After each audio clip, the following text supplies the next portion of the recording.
А вот сама еще недавно ребенком, да, была. Вот какой город Улан-Удэ для детей?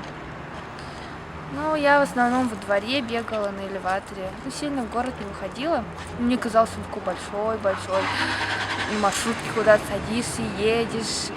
Когда вырастаешь, ну, уже понимаешь, что он маленький совсем. Вот. А когда маленькая, ну, двор кажется очень большим, а Улан-Удэ так это вообще целая вселенная. Вот. Как детям живется в Улан-Удэ? Мне кажется, хорошо.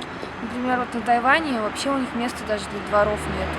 А у меня прям так детство хорошо прошло, я имею в виду, ну, каждый день на свежем воздухе, играешь, ну, какая-то физическая активность идет, играешь с детьми, там, общение и все такое, вот, всякие посудки там играешь, котят подбираешь, ну, и так далее, вот.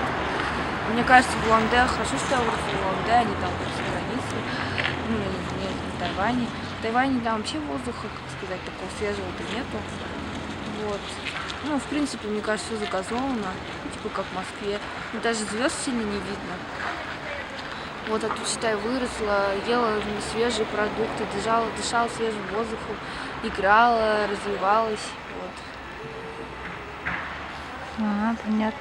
Там просто ты, наверное, в столице живешь, да? И как-то. Не столица, Какой город? Тайнань.